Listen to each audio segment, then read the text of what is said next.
44비치 팟캐스트는 클라우드 프로그래밍 IT 소식을 다루는 개발자들의 방송입니다. 구독과 좋아요 눌러주세요.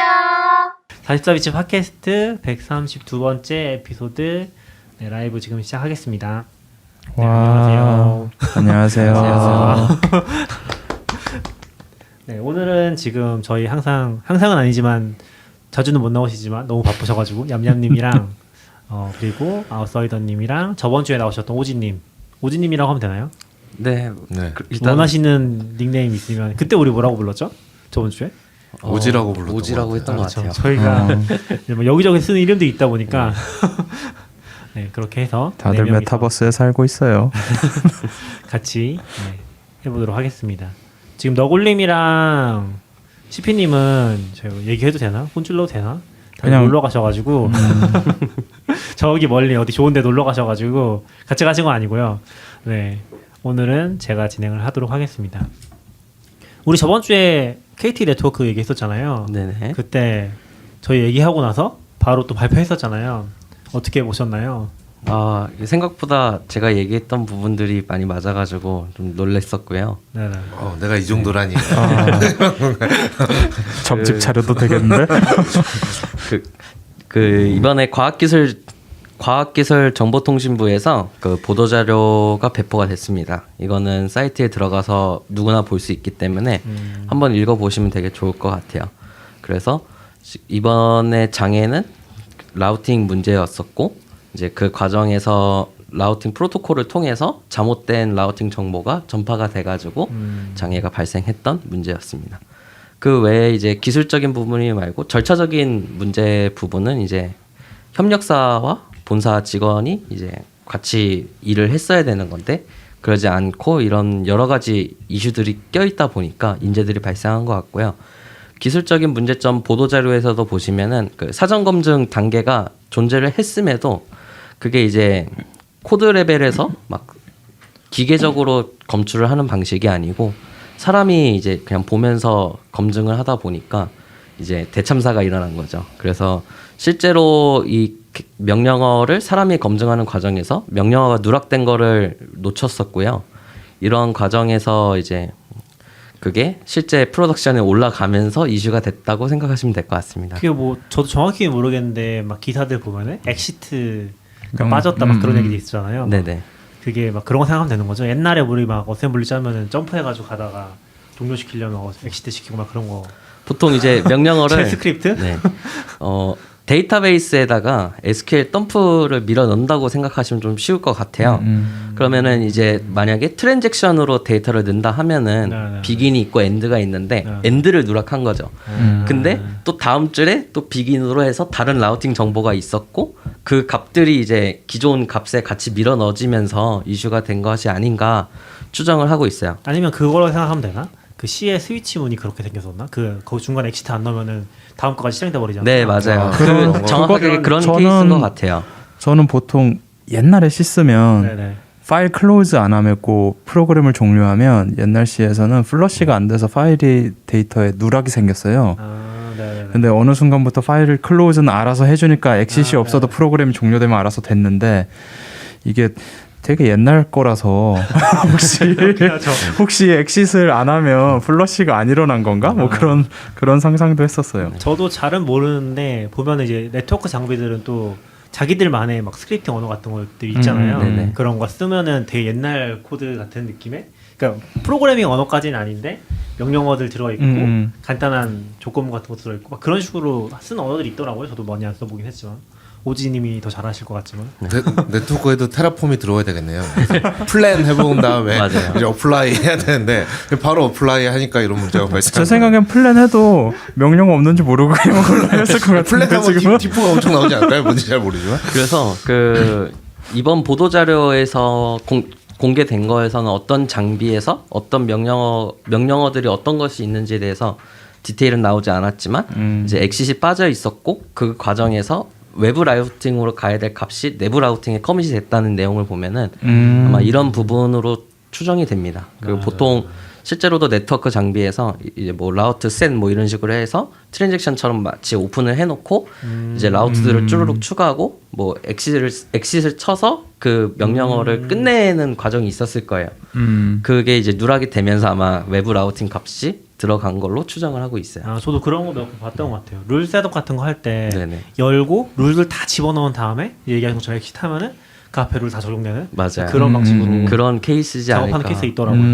근데 저는 여기서 잘 네트워크를 잘 몰라서 사실 좀 BGP도 저번에 페북 장애날 때 제대로는 아니지만 그때 이제 조금 공부를 한 건데 BGP랑 IS는 좀 뭔지 잘 모르겠어요. 네. 프로토콜이 다른 거잖아요. 네네. 근데 이쪽 프로토콜에 날 거를 이쪽에 넣으니까 왜 동작을 하죠? 프로토콜인데 아마 라우트를 넣는 부분은 비슷했을 것 똑같이 같고요. 생긴 네. 그러니까 똑같은 명령어랑 똑같이 생긴 거를 전달하니까 프로토콜이 다른데도 동작했으니까 문제가 된 아마 거잖아요. 그런 케이스지 사실 않을까 그냥 싶습니다. 프로토콜이 쳐냈으면 저는 약간 HTTP 요청을 잘못해서 gRPC 엔드포인트에 던졌더니 데이터 들어간 거잖아요. 추상화가 잘 돼 있는 거죠.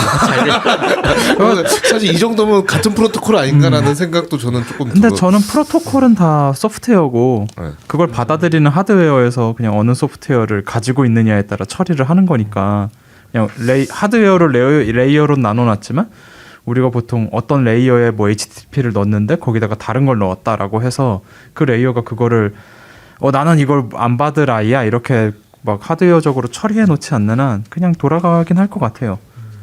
아마 라우트를 넣는 신텍스가 비슷하지 않았을까. 뭐 그럴 테라폼으로 치면은 뭐 그런 거 아닐까 싶어요. 프로토콜은 타입 값으로 들어가 있고 그 이후에 있는 라우팅 명령어들은 다 라우트 뭐 이런 식으로 되게 추상화처럼 되어 있어가지고 그게 다 파싱된 거 아닌가 이런 생각이 듭니다. 그렇죠.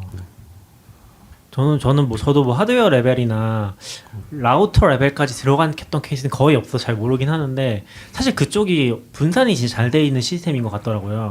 그러니까 우리가 거의 신경을 안 쓰는데 예를 들면 패킷을 이 안에서 어디다 보낼지 같은 것들이 프로토콜 결정을 하잖아요. 뭐 한 그쵸. 군데다 타겟팅해서 보내는 게 아니라 다 보낸 다음에 네 거면 써 이런 식으로 하는 것도 있고 아까 얘기한 룰 같은 것도 다 자기들끼리 전파해서 쓰는 방식이 나온 것도 이제 다 컨트롤하는 게 아니다 보니까 그렇게 하는데 문제가 굉장히 커지고 컨트롤이 안 되는 이런 상황이 발생하는 거 아닐까? 근데 보면은 쿠버네티스도 보면은 그런 식으로 네트워크 관리를 많이 하더라고요. 이스티오도 실제로는 자기네들끼리 룰 카피를 하거든요. 그러니까 뭐 컨트롤 플레인이 있긴 한데 그거를 다 자기네들끼리 복사를 하고서 가지고 있는 걸로 알고 있거든요. 그러다 보니까 싱크 문제가 발생을 하는 뭐 좀 어려운 상태들이 발생하더라고요. 심지어 저는 이게 좀 다른 얘기긴 한데 이스티오 볼 때 되게 깜짝 놀랐던 게 이스티오라는 소프트웨어가 IP 테이블을 가지고 편집을 하는 게 너무 충격이었거든요.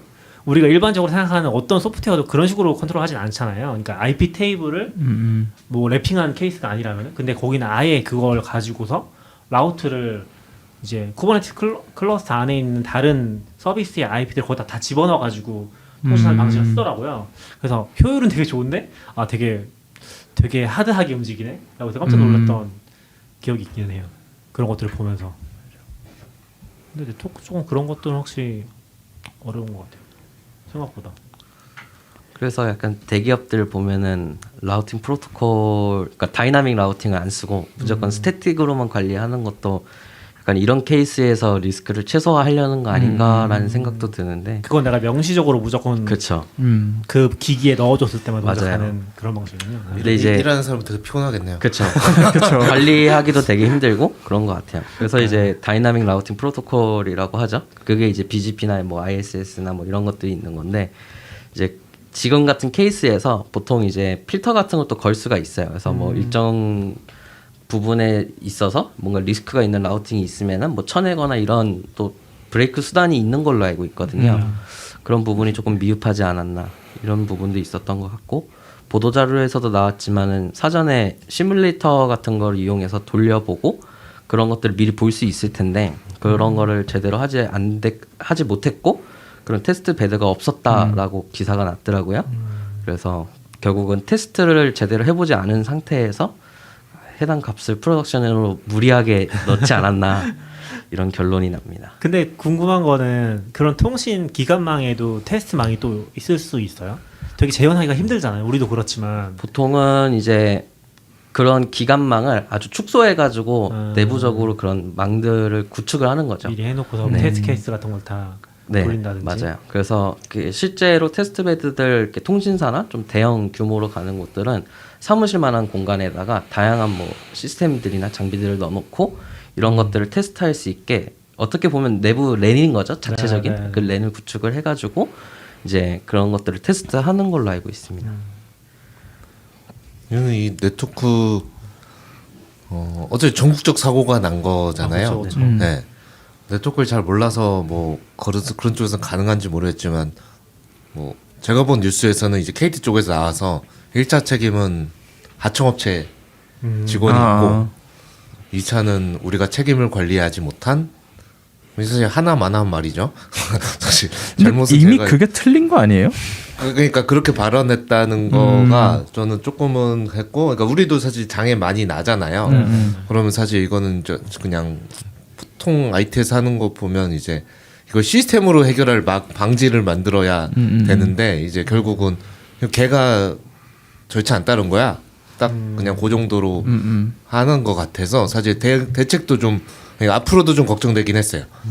앞으로도 좀 그쵸. 요 정도 이슈로 전국적인 장애가 날 수 있는 거니까. 그러니까 결국 걔네가 그쪽에서 그쪽에서 생각해낼 수 있는 아마 대응책 같은 게 뭐 결제 서류 올린 다음에 명령을 실행해 막 이런 거 수준일 것 같아서 그러니까 말한 대로 가다가 아니면 뭐 우리가 생각하는 건 뭐 문제가 생기면 중간에 10%쯤 됐을 때 막아버린다거나 막 그런 식의 자동화된 어떤 거를 계속 개발해야 이게 도움이 될 것 같은 네트워크가 그렇게 가능한지 잘 모르겠어요. 하지만 근데 왠지 그렇지 않을 것 같아서 하청업체는 뭐 서류 올린 다음에 허락받고 해 뭐 이런 것만 가혹해지지 않을까? 아, 그쵸.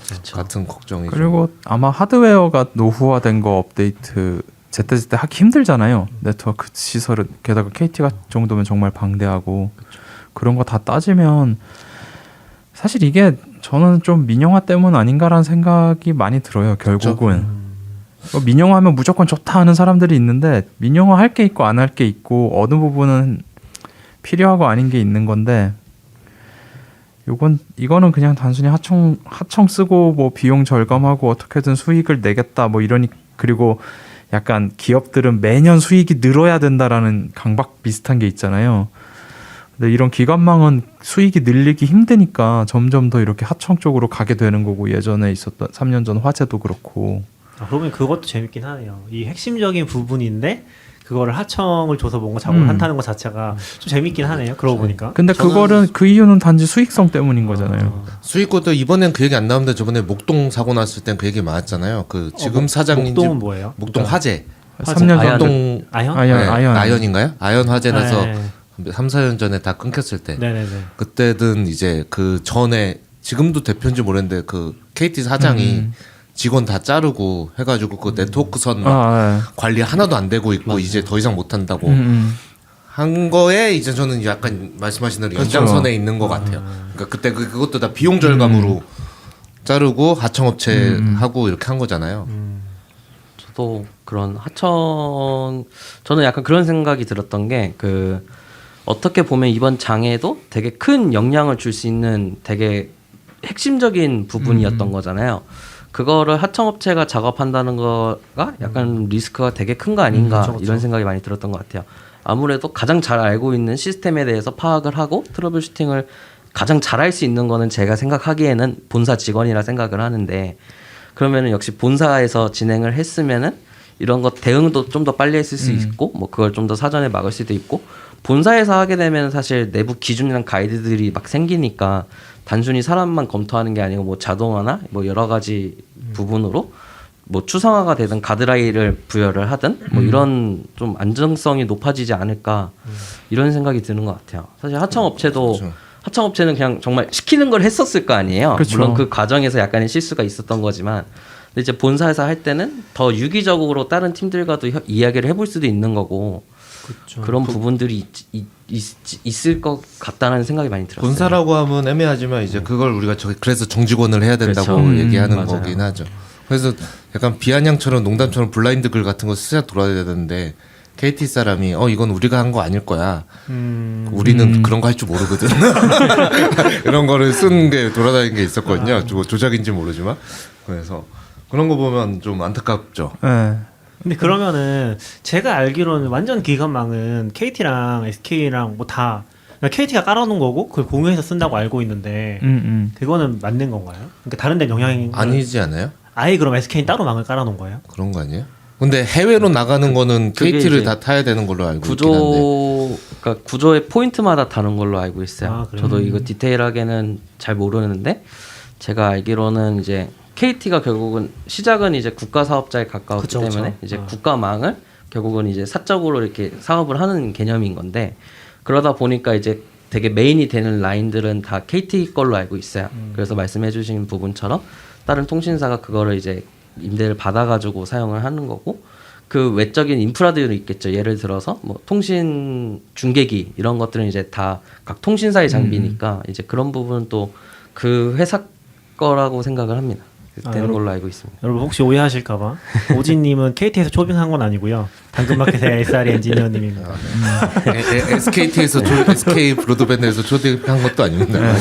저 예전에 처음 이거 인터넷망 깔릴 때 이제 봤던 뉴스 기억으로 떠올려 보면 어차피 같은 곳에 계속 선을 까는데 왜 두 번 세 번 까냐 해가지고 그때 이제 이 통사 그때 당시에 걔네 하나로 뭐 이런 애들 모아가지고 같이 돈 내고 같이 깔고 그 다음에 그거 공유해서 쓰는 약간 그런 식으로 진행됐던 것 같아요.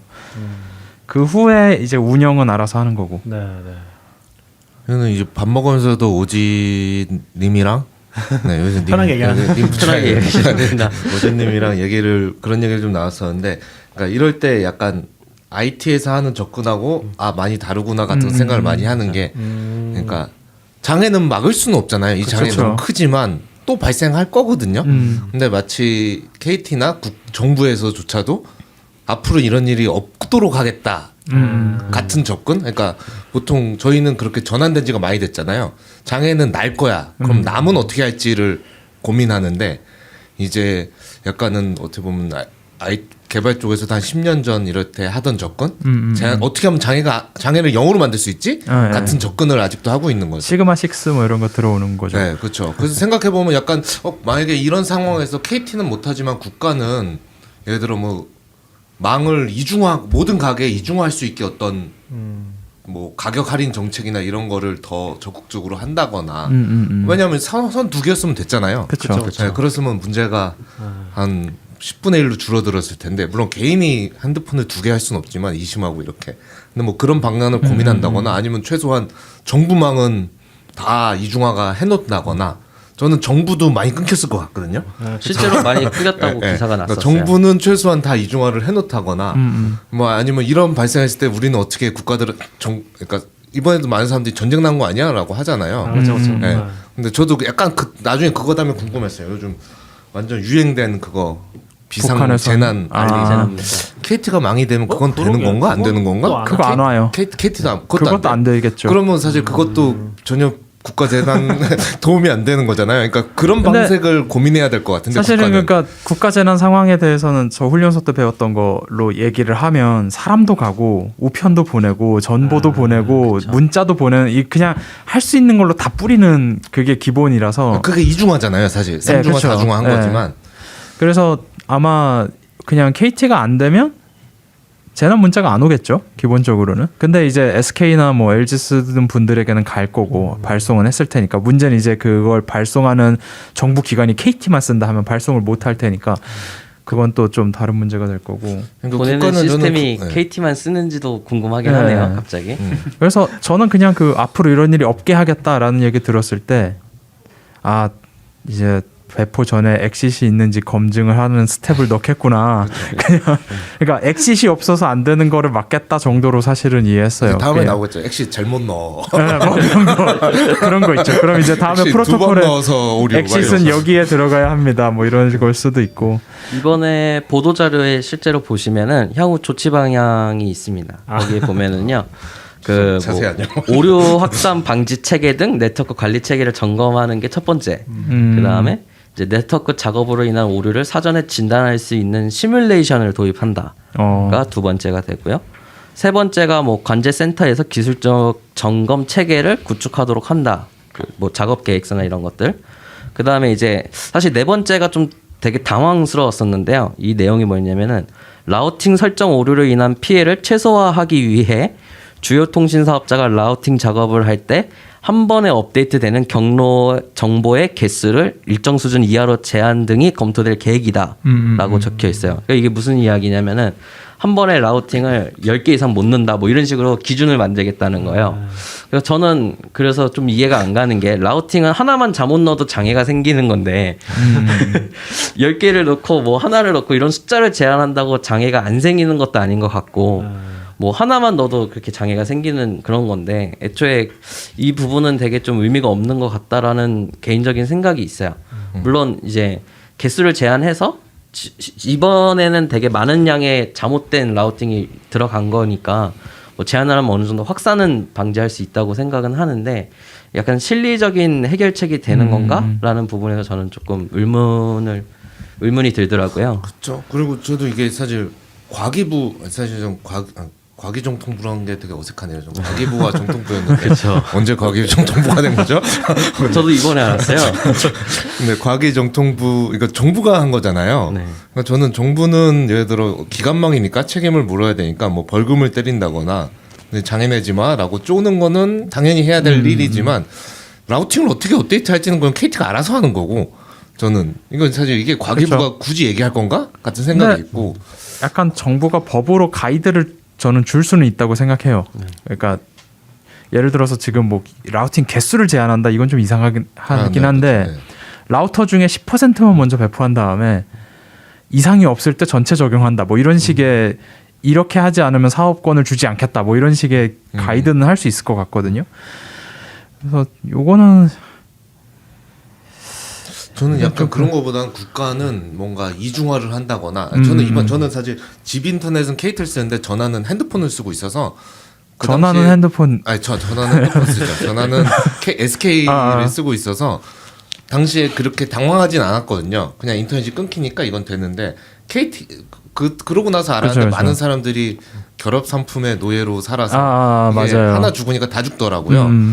사실 그런 것도 이제 이렇게 되니까 문제가 되는구나라는 생각에서 맞아요. 그냥 진짜. 막 던지는 거지만 예를 들어 타송 통신사끼리 결합 상품을 할 수 있다거나 그러니까 국가가 할 수 있는 일을 국가는 국가가 할 수 있는 정부는 정부가 할 수 있는 일을 해야 되지 않나 라우터 업데이트 룰 만들고 이런 거는 그쵸. SKT가 하고 KT가 하면 되지. 그렇죠. 사실 현업 입장에서 짜증나잖아요. 분명히 얘네도 그렇게 하면 안 되는데 하는 거 수만 가지 있을 거거든요 여기에.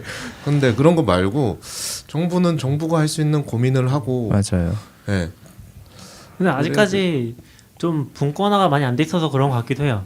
그러니까 이 우리나라는 여전히 되게 독재 정권 시절에 그런 부분들이 있잖아요. 그러니까 무슨 말이냐면 KT도 사실 독점 사업자잖아요, 사실상. 그렇죠. 그러다 보니까 영향력이 너무 크고 그게 안 됐을 때 영향을 받는 범위가 너무 큰 거죠.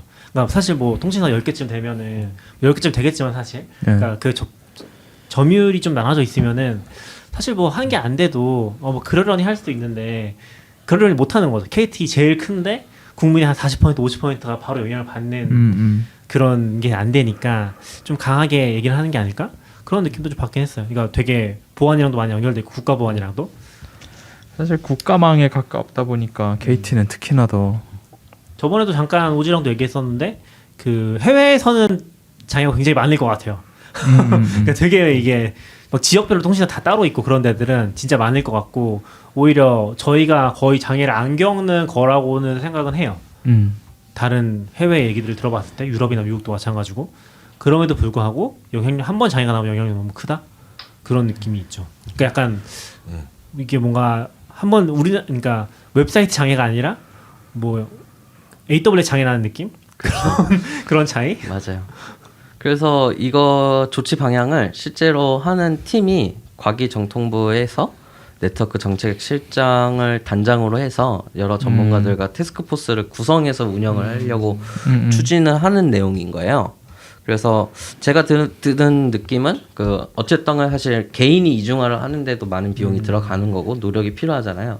그래서 전체적으로 통신사, 그러니까 우리가 말하는 통신 3사들의 품질을 일정 수준 이상으로 올리려고 하는 거라는 생각은 들어요. 그게 일단 1차 목표겠죠. 네. 네. 그래서 근데 이제 옛날에 가끔 이런 거에 대해서 안 좋은 경험들이 있으니까 이런 맨 처음 나왔을 때 사실 과기부 뭐 이런 데가 처음 나왔을 때 정책들이 이상한 경우가 많았었던 경험이 있다 보니까 조금 불안하긴 한데 옛날보다 많이 나아진 것 같아요. 그 퀄리티가 목적은 동일한데 퀄리티가 안 올라갈 것 같다는 생각이 그렇죠. 퀄리티가 낮아질 것 같은 정책도 많았어요 옛날에. 저는 거꾸로 굳이 에너지를 낭비하는 거 아닌가라는 생각도 드는 게 KT인 경우에는 사실 조금 관리가 들어가야 된다고 보지만 다른 통신사들은 완전 민영 통신사니까 사실 장애가 많이 나오면은 알아서 사람들이 해지를 할 거기 때문에. 근데 엄밀히 말해서 KT 100% 민영화 됐어요. 아 그렇죠. 그렇죠. 네, 그래서 네. 셋 다 엄밀히 말하면 다 민영 사업자라서 사실 제가 말하는 건 약간 정부기관이나 이런 부분에 디펜던시가 걸리는 부분이었던 것 같아요. 네. 그래서 장애가 많으면 어차피 사람들이 바꿔 탈 거기 때문에 괜찮지 않을까라는 생각도 들기는 했네요. 저는 사실 이걸 저는 잘 안 바꿔 탄다고 경험을 해서 그거 이번에도 안 좋다면서 계속 쓰잖아요 다들. 근데 저는 이번에 보상이 뭐 1,000원에서 얼마였지? 1인당? 그 정도 보상이 뭐 한대요. 평균 개인은 1,000원, 뭐 사업자는 뭐 4,000원인가 5,000원인가 그렇게 한대요. 이게 말이 안 되는 금액이거든요. 이 정도 장애를 냈으면, 그러니까 우리는 이런 거에 대한 보상이 가벼우니까 민영 사업자로 만들었으면 보상을 아주 그냥 제대로 해서 뭐 좀 이게 타격이 크게 만들어야 되는데. 그러면 또 이제 언론이 나서가지고 그렇게 하면 기업이 다 망한다. 그런데 그런 기업은 망해야지. 그런데 저는 오히려 조금 다르게 생각했는데 이게 기관망이라서 좀 어렵긴 한데 네. 모든 서비스에는 SLO라는 게 있잖아요. 네네네. 근데 이거 89분이면 월로 하면 좀 높은데 연으로 하면 사실 99.999 갈 거거든요. 아, 그렇죠, 그렇죠. 그러니까 사실은 걔네가 말하는 3시간 같은 게 사실 3시간 되게 적은 거거든요. 3시간 아, 그쵸, 장애라는 그쵸. 건. 한 번만 한 거라고 치면 아, 그렇죠. 1년에 만약에 한 번 네네. 있었으면 어. 뭐 매달 나는 건 맞아요, 아니잖아요. 맞아요. 그러면 사실은 제가 보기엔 말은 안 되진 않거든요. 왜냐면 그렇죠, 그렇죠. 프로그램이라는 그걸 게? 찾았겠죠. 네. 그런 그래서 부분은. 저는 약간은 기관망이라면 사람한테 보상해야 되는지 모르겠고 그 가게들은 솔직히 피해 있고 그쵸. 그런 거는 또 따로 해야 되긴 하는데 사실 개인은 전화 못한 거를 어떻게 그거를 과연 측정해서 그러니까 줄 수 개인 있냐. 1,000원보다도 사업자 4,000원이 전 되게 말이 안 된다고 생각한 게 이게 장애가 난 시점이 점심 시간이거든요. 다들 결제할 때예요. 어떻게 보면 특히 식당들은 그게 5,000원밖에 안 돼? 약간 그 생각이 들더라고요. 그것도 이견 많지만 최근에 뭐 그러고 있잖아요. 뭐 중대재해 처벌법인가 그런 것도 사실 이런 거 관련된 거 아닌가요? 그러니까 영향력이 큰 그 뭐 플랫폼이 타겟팅돼 있긴 하지만 영향이 큰 사업자가 네. 문제를 일으켰을 때 처벌을 할 수 있는 법을 만드는 그런 취지 예, 아닌가요? 그런 취지인데 이제 또 뭐 당마다 좀 다르게는 어디서 누더기가 됐다 뭐 이러기는 하지만 결국 그런 게 조금씩 만들어지고 있는 거죠. 근데 아직까지 저는 좀 이게 약한 거 아닌가? 보상책이 물론 이제 거의 모든 가입자한테 1,000원이면 적은 금액은 아니겠지만 KT 가입자가 많으니까 근데 뭐 어떡해. 저는 개인 생각으로는 이게 사람이 엄청 많잖아요. 네네. 일반 사용자한테는 1,000원 주지 말고 그게 약간 그렇죠. 중소 상인한테 가야 되지 않나? 왜냐면 1,000원도 이걸 예. 몇 천만 명 주면 금액 엄청 나잖아요. 그렇죠. 예. 근데 그거는 사실 티도 안 나니까 그걸 다 주지 말고 중소 상인 사업자가 제일 피해가 컸을 물론 거예요. 개인도 영업사원 이런 사람은 예, 그것마다 다 다르긴 피해가 하니까. 있어서 좀 물론 통할 것 같진 않아요. 나도 피해 입었는데 다 할 것 같은데. 아니 뭐 그것도 있지 않나요? 그 KT 도어락 같은 거 쓰시는 분들 그런 게 그런 게 있는 거 같은데 그렇다네. 네, 그 문이 안 열려가지고 아, KT 갇혔다고. 도어락을 쓰면 문이 안 열려요? 그것도 그 인터넷 KT에서 쓰는 통신을 해요? 왜? 보안 시스템이 있는데 정확히 모르겠어요. 아니, 근데 앱으로 여는 거는 네. 일단 안 됐을 거고. 그러니까 이제 NFC 태그 같은 거 치면 되는 거죠. 그냥 내가 그런 건될것 밖에서 같아요. 왜 밖에서 문을 여는지 정확히 모르겠지만. 근데 자체가 동작 안 했던 것도 있고 네. 이거 말고 전에 AWS 장애 났을 때 네. 유니파이에도 이제 도어 시스템이 있거든요. 네, 네. 그게 동작 안 해서 이제 갇혔다 뭐 그런 얘기도 있었고 약간 지금 IoT가 되면서 강하게 어떤 망에 의존하는 장비들이 있는 경우에 오동작을 한다든지 그렇죠. 아예 동작을 안 한다든지 이런 케이스들도 살짝 있는 것 같긴 해요. 와. 그래서 실제로 이거는 약간은 잘못 퍼진 거 아닌가 얘기가 저는 좀 생각하는데 테슬라가 망이 그 와이파이 그 LTE망이 KT 거를 쓰거든요. 네. 근데 이제 저는 트위터에서 그 시간에 차문이 안 열렸다. 이런 얘기를 봤는데 저는 사실 그 회의 작업하고 있는데 장애가 나서 테슬라를 몰고 회사에 왔거든요. 저는 그냥 왔는데 갑자기 그래서 갈 때 이거 그럴 리가 없는데 블루투스인데 이거 왜 차문이 안 열려? 근데 실제로 해봤을 때 좀 차문 잘 열리고 잘 되고요. 이제 그것만 안 됐죠. 이제 그건 안 됐겠죠. 앱으로 여는 거. 그거는 사실 인터넷이 안 되는데 그게 되겠어요? 그거는 그쵸. 안 됐을 그거는 거고. 안 될 거고 당연히. 그리고 저도 운전할 때 도로교통은 표시가 안 됐죠. 차 뭐 오토파일럿 이런 건 다 자율주행 이런 건 다 되는데 그건 이제 도로교통 정보를 다운로드 받는 거는 망이 안 되니까 저도 안 된다고 표시 나왔던 것 같아요. 네네네. 별로 크게 신경 쓰진 않고 왔는데 근데 그런 거는 안 되는 건 이해되지만 자율주행이 안 되진 않는 거죠. 네. 망이 망해도 사실 제가 만들어도 그렇게 만들겠죠. 사실 그래서 뭐 5G가 돼야 자율주행이 된다. 이거 저는 되게 말도 안 된다고 생각하는 게 아니 내 앞차가 막 칩이 고장 났어. 그럼 그냥 들이받을 게 아니잖아요. 그렇죠. 여튼 갑자기 자율주행으로 새서 죄송합니다. 여튼 개인 통신을 이중하기 어렵다는 의견에 동의하지 못하시는 분과 함께 하고 있습니다. 저는 이중화를 스타벅스와 함께하기 때문에 이번에 스타벅스가 안 된 거지만 지난주에 들으셨을지 모르겠지만 막 위성 전화까지도 같이 얘기했어서 이중화에는 언제나 돈이 많이 듭니다. 개인 이제 그런 개인적 차원에서 이거를 해결을 한다면 어떤 방법이 있는지 경험담을 듣는 시간이 된 것 같습니다. 저도 뭐 SP와 OF에는 되게 민감한 편이긴 한데 네. 여기 훨씬 민감하시더라고요. 그렇죠. 그때 한번 그 얘기 해주셔도 될 것 같은데 그 이사하실 때 인터넷 안 돼서 LTE로 인터넷을 한 거. 네. SP, OF는 다 동의할 텐데 페일러의 상황이 훨씬 크시더라고요. 내가 생각하는 페일러의 상황. 사실 저는 정확히 말하면 저는 제 스마트폰이 3시간 동안 통신이 안 돼도 저는 페일러라고 생각 안 하거든요. 전 그냥 오늘은 사무실 일 안 하는 날 뭐 그냥 그렇게 생각하는 거지. 일단은 근데 이제 그런 부분이 있는 것 같아요. 장애가 많으면은 사람들이 거기에 맞춰서 약간 대응책 이런 것들이 진화. 되게 진화를 하는 것 같아요. 실제로 제가 인도네시아에 있을 때 보면은 이제 몇몇 친구들은 유선랜을 넣고 그것도 이제 가끔 끊기고 이러니까 무선 라우터를 아예 LTE 라우터를 쓰더라고요. 그래서 그렇게 이중화를 해서 쓰는 케이스도 많이 봤고 이제 동남아 국가들이 아무래도 전기가 막 가끔 끊기고 이런 케이스들이 있다 보니까 UPS를 놓은 곳들이 되게 많더라고요. 그래서 관공서 같은 데를 갔을 때도 실제로 UPS가 컴퓨터 옆에 그냥 하나씩 있고 이런 것들도 봤었고 조그마한 상점 같은 것도 다 UPS가 하나씩 있더라고요. 그래서 결제는 해야 되니까 아마 그런 것 같은데 그런 것들 보면서 약간 이렇게 우리나라가 되게 어떻게 보면 인프라에 걱정이 별로 없구나 이런 생각이 많이 들었던 것 같아요. 그래서 잘 돌아가니까. 네, 잘 그쵸. 돌아가니까. 그 포인트도 재밌는 것 같은 게 약간 그런 느낌인 것 같아요.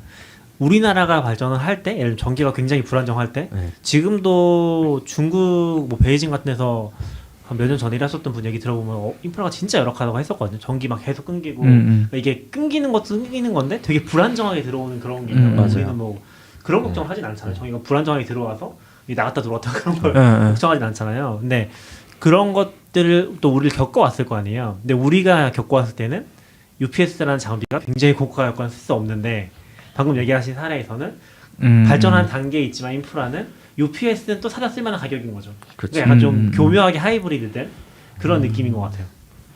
그게 좀 재밌는 것 같아요. 실제로 동남아 가면은 되게 이름도 못 들어본 저렴한 UPS들도 되게 많아요. 안전한 거 맞나요? 터지진 않겠죠? 그런 것들 보면서 약간 그런 환경 역시 사람은 다 적응을 하는 동물이구나. 그러니까 이런 생각이 들었었고. 근데 저도 생각해 보면은 20대 중반 이후로는 정전을 겪어본 경험이 거의 없는 것 같긴 해요. 집에서. 그렇죠. 흔치 않죠. 그렇죠. UPS라는 장비 필요성을 아예 못 느끼는 거긴 하죠. 그렇죠. 한국에서는 진짜 그럴 일이. 근데 이제 한전이 몇 건 이제 크게 사고를 낸다. 그렇죠. 그럼 사람들이 UPS 하나 되는 거 아니야? 이제 UPS가 많이 팔리고. 그럼 이제 뉴스에서 UPS를 소개하겠죠. 이런 장비도 있습니다. 뭐 아니면 뭐 다 뒤에 집 위에 아파트는 앞으로 태양광을 다 설치한 뒤 아파트용 UPS를 둔다 뭐 이런 그렇죠. 이런 식의 얘기가 나올 수도 있겠죠. 태양광 괜찮은 UPS가 될 수 있겠는데요? 밤에는 안 되니까. 아니, 낮에 충전해 보통 주면 이제 되는 예, 네, 낮에 그러니까 ESS 그래서 같은 태양광 UPS는 옛날부터 좀 많이 얘기가 되던 거였긴 했었어요. 저는 이제 사고로 정전은 진짜 기억이 없네요. 그러니까 공지하고 하는 거 말고 뭐 점거 때문에 뭐 2시간 동안 전기 그런 건 그러니까 진짜 그런 없다. 거는 가끔 있었는데 사고 아예 그냥 뭐 한전이 문제 일으켜가지고 한전이 문제를 일으키기보다 이제 하늘이 노해서 뉴스에서 본거 같기도 하다. 하늘이 뉴스에서 노해서 보시겠어요. 벼락 네, 맞아서 뉴스에서 본 적은. 뭔가 폭발하거나 뭐 그래서 특정 지역이 일시적으로 그쵸. 한 그럴 두세 시간 저는 내서 기억나는 2, 3일 거는 약간 그런 거 어릴 때 초등학교 정도 때 이제 태풍 오면은 약간 정전되곤 하는 케이스가 좀 많았던 것 같아요. 아 근데 지금은 뭐 전혀 생각해 보면 사실 요즘엔 태풍이 와도 홍수가 잘 안 나요. 그래서 그런가? 그러니까 그만큼 그쵸. 인프라가 좋아졌다는 얘기예요. 제가 살던 그쵸, 저 그쵸. 제가 노원구 이제 북쪽에 중계동 쪽에 살았었는데 네. 태풍이 오면 일단 중랑천이라는 천이 범람을 합니다. 그럼 사람들이 다리에서 그걸 구경을 해요. 근데 그때 상계동은 홍수가 났어요. 늘.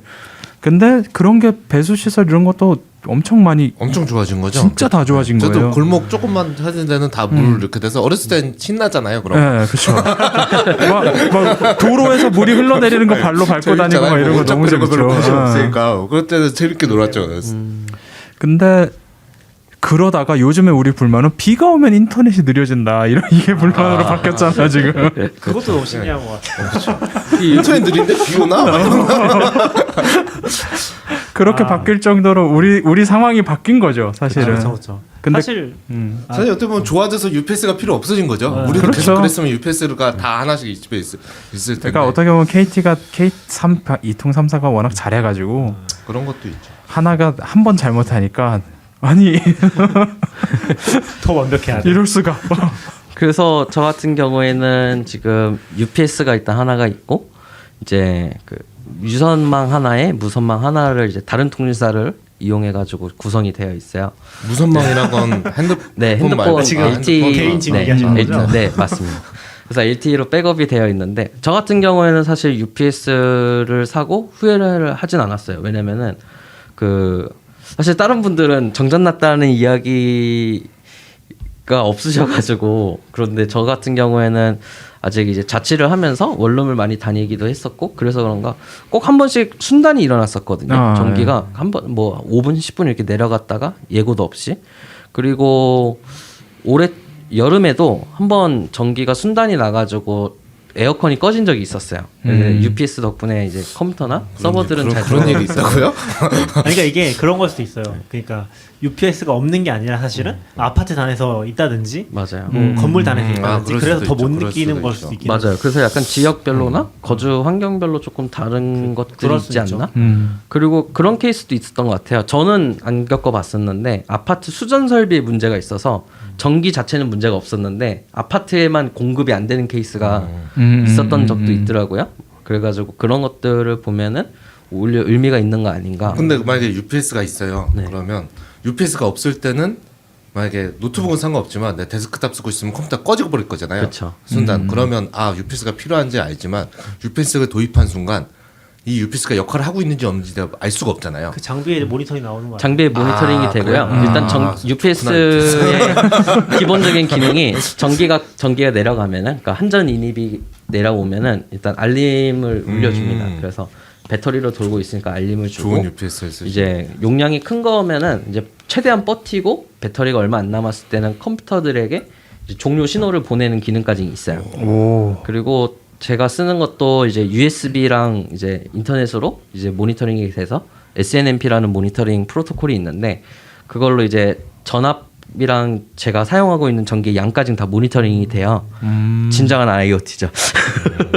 그래가지고는 이제 실제로 그 전압을 보면은 전압이 출렁거릴 때가 보통 여름에 있어요. 다들 에어컨을 켜고 사니까 전압이 많이 강화가 되는데 제가 사용하는 UPS는 온라인 방식이라 해서 AC가 들어와서 DC로 컨버팅을 하고 그 DC를 다시 AC로 컨버팅을 하는 거거든요.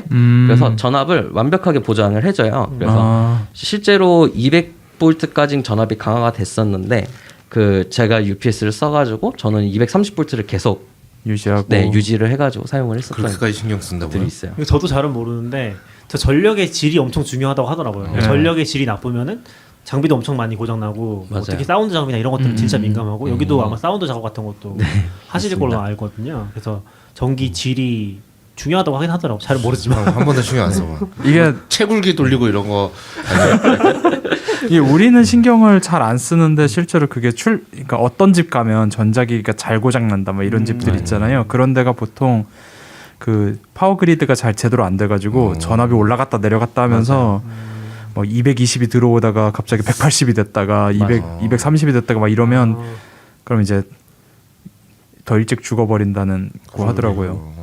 부하가 그러면 많이 이제 기계가 좋아져서 그런 게 없는 줄 알았어요. 그러니까 기기 왠지 이런 걸 비싼 몰랐어요. 걸 사면 맥북을 사시면 얘네가 고압이면 알아서 맞고 뭐 이런 게 있대요. 근데 싼 장. 저렴한 장비나 뭐 우리가 흔히 쓰는 전구나 이런 거 어떤 집은 유독 그리고 특정 벌브가 어디에 설치한 애가 예를 들어서 잘 거실 거는 오래 킨다고 치더라도 유독 3개 중에 하나만 막 이런 경우들이 그런 거에 해당해서 그거 없애려고 그런 거 좀 막으려고 다이오드니 뭐 이런 거 막 꽂아 놓는 거잖아요. 맞아요. 근데 그걸로도 특히 뭐 DC 어댑터들이 잘 고장나는 집들이 있어요. 그게 다 그런 케이스라고 보시면 이런 거 잘 돼요. 몰랐으면 친구가 만약에 야, 이 집에 이사 온 다음에 잘 고장나 그럼 뻥치지 마 이럴 것 같아. 아니요 보통 그런 탓이지 웃기고 보통 하자니 이런. 아무도 자기 집이라고 생각 안 하고 내가 손만 대면 고장나 이렇게 그런 생각하죠 식으로 보통. 오해를 하는 경우도 그럼 이제 네 몸에 정전기가 많은가 봐 뭐 이러면서 아니면 귀신 들렸다고 이제 집 터가 안 좋다고 이제 뭐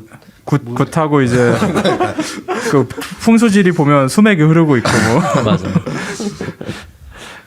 그럴 수 있죠. 우리 이 얘기가 좀 길어진 것 같긴 한데 UPS. 다른 얘기로 넘어가 볼까요?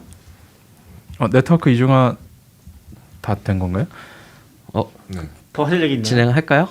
아니, 어떻게 할까요? 더 해주세요. 아 그런가요? 더 하실 얘기. 그러니까 일단 파워 이중화는 UPS로 해결했다. 여기까지는 그렇죠. 파워 오케이. 이중화는 UPS로 했다.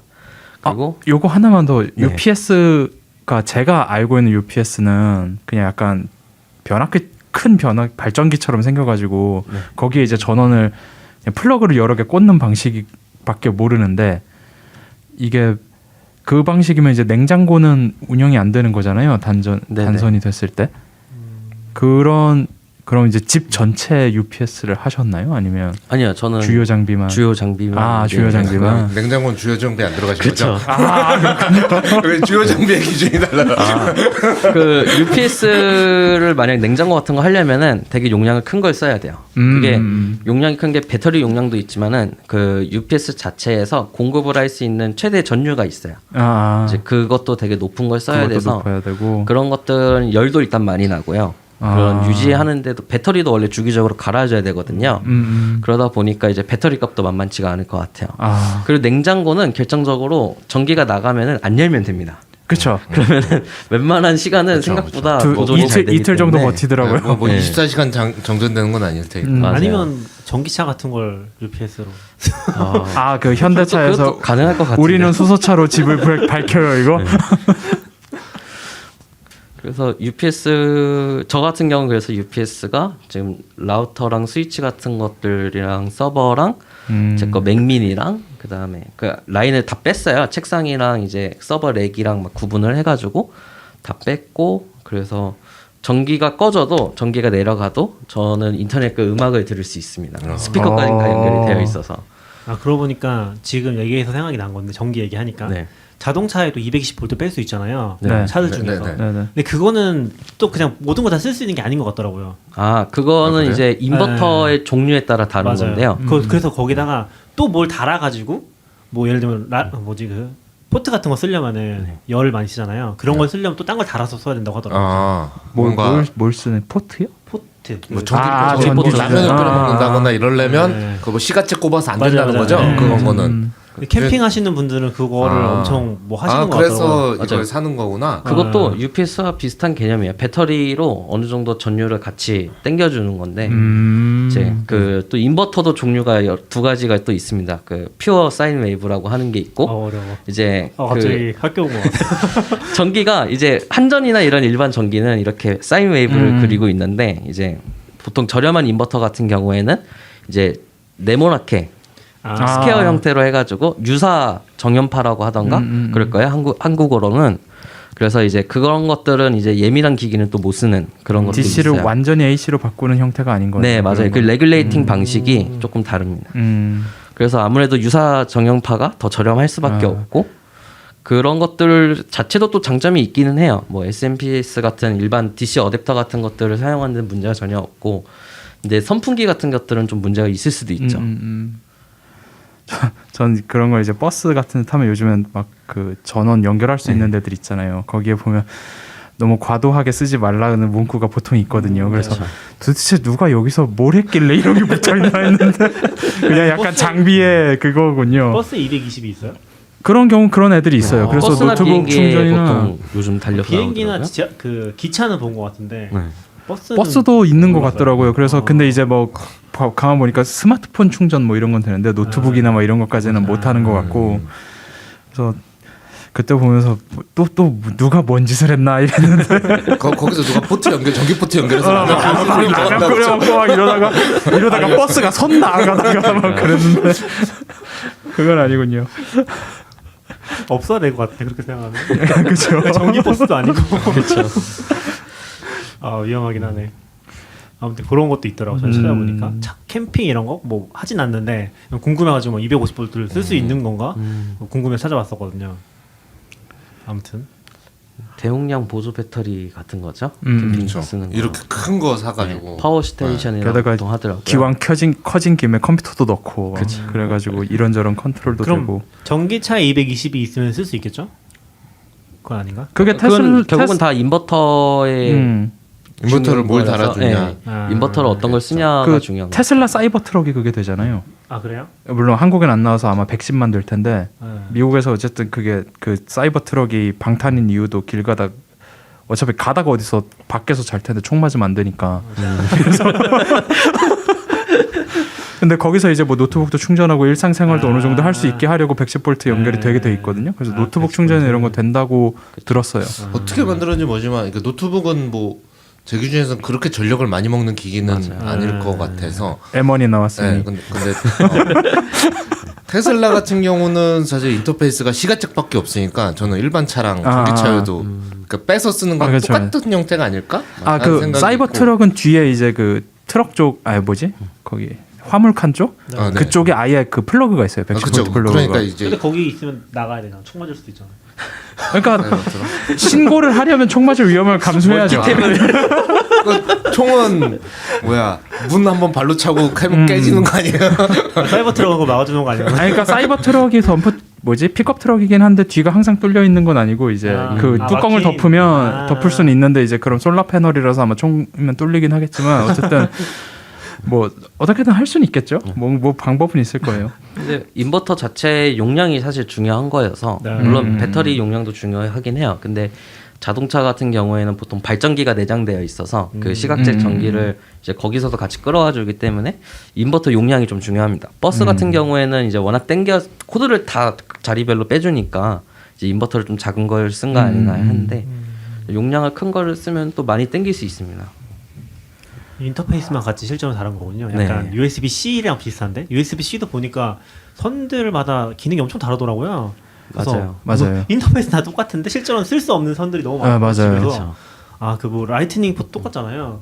근데 그것도 최대로 그 대역폭 뽑아내려면은 그냥 일반적인 USB-C 꼽아서는 아무것도 안 되고 그런 것들이 있더라고요. 그게 USB-C가 저는 그래서 좀 실패한 프로토콜이라는 생각이 가끔 드는 게 얘는 되고 얘는 안 되는 게 너무 많아서 그래서 옛날 그 얘기 또 나올 것 같아요. 무슨 케이블이 3만 원이나 비싼 거야. 1,000원짜리 쓰면 되지. 네가 1,000원짜리 USB 케이블을 쓰면 파일을 못 옮긴다고. 물론 이제는 다 클라우드로 옮기겠지만 아니 그 뭐지? 제가 이 GPU 한번 써보려고 걔는 라이팅 그라서 USB-C 그 인터페이스긴 한데 실제로는 40GHz 지원하려면은 그 선은 또 맞아요. 거의 3m면 10만 원 넘어가더라고요. 엄청 비싸더라고요. 그래서 같은 건 줄 알았고 사실 잘 몰랐을 때는 신경 안 쓸 때는. 저도 다 같은 줄 알았는데 파워 딜리버리 안 되는 선도 있고 그렇죠. 디스플레이 연결 안 되는 선도 있고 근데 다 똑같이 근데 생겨가지고 심지어 진짜 안 써놓잖아요. 얘는 예. 밖에 표시가 된 게 아무것도 없어. 근데 애플은 그래도 잘한 게 다 지원해요. 아. 얘네는 다 지원해. 문제는 제가 불만이 있는 애들은 USB 모니터 뒤에 USB-C가 2개 있는데 왼쪽에 꽂으면 화면이 안 나오고 오른쪽에 꽂으면 나오는데 아무 표시가 없거나 이러면 그거 꼭 설명서에 아주 작게 네. 당구장 아이콘으로.